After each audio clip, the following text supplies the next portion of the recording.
प्रभु यीशु मसीह के मधुर और मीठे नाम में आज दिनांक 9 दिसंबर दिन सोमवार को आप सब श्रोताओं का हम स्वागत करते हैं।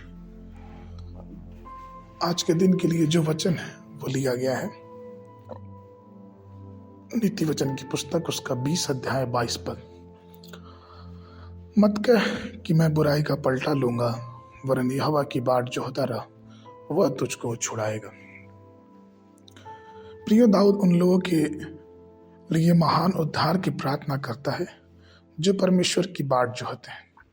भजन संहिता उसके 3 अध्याय के 7 पद में दाऊद कहते हैं, उठ हे यहोवा, हे मेरे परमेश्वर मुझे बचा ले, क्योंकि तूने मेरे सब शत्रुओं के जबड़ों पर मारा और तूने दुष्टों के दांत तोड़ डाले। प्रियो, प्रभु अपनी शक्ति से हमें, हमारे परिवार को और उन सब सदस्यों को बचाते हैं। वो हमें पाप से, अभिश्राप से मुक्ति और उद्धार देते हैं। हमें पाप के कीच से, शारीरिक सुखों और अभिलाषाओं के गड्ढों से हमें निकालते हैं। लेकिन आपको इन सब उद्धार को पाने के लिए हमें प्रभु के चरणों पे धैर्यपूर्वक प्रतीक्षा करने की आवश्यकता है। जैसे हर चीजों के लिए एक समय होता है, वैसे ही अपने दोस्त, अपने लोगों को उद्धार का भी एक समय होता है।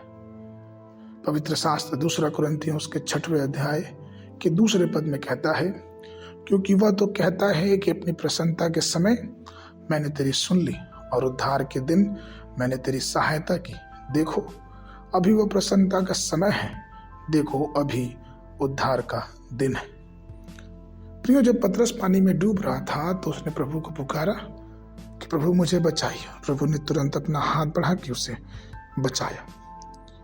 यशायाह नबी की पुस्तक उसका 59 अध्याय 1 पद कहता है, सुनो, यहोवा का हाथ ऐसा छोटा नहीं हो गया कि उद्धार ना कर सके, ना वह ऐसा बहिरा हो गया कि सुन ना सके। यहां तक कि यीशु मसीह का नाम यीशु पड़ा, जिसका तात्पर्य होता है उद्धार करता। आपको मालूम, याकूब ने भी प्रभु से कहा कि प्रभु मैं तेरे उद्धार की प्रतीक्षा करता हूं। प्रिय, जब हम परमेश्वर के पास रहते हैं और अपने पापों को, अपनी गलतियों को उसके सन्मुख मान लेते हैं तो प्रभु हमारा जो उद्धार करने वाला है, हमारा वो उद्धार करता है और हमें हर एक बातों में हमारी सहायता करता है और हमें बचाता है, क्योंकि उसका हाथ छोटा नहीं, वो हमें बचाने के लिए तत्पर रहता है। परमेश्वर के प्रिय लोगों, पापों से निकल के परमेश्वर की संगति में अपना जीवन जिए, अपने पापों को स्वीकार करें और प्रभु के सन्मुख, प्रभु के लहू से अपने आप को धोएं, जिससे प्रभु की आशीष, प्रभु की बरकत हमारे सबके जीवन में होने पाए। आज के पठन के लिए यशायाह नबी की पुस्तक उसका 62 अध्याय 1 पद। सिय्योन के निमित्त मैं चुप ना रहूंगा और यरूशलेम के निमित्त मैं चैन ना लूंगा, जब तक कि उसकी धार्मिकता प्रकाश की नहीं और उसका उद्धार जलते हुए पतीले के समान दिखाई ना दे।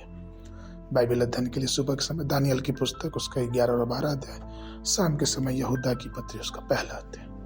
परमेश्वर आप सबको आशीष देवे।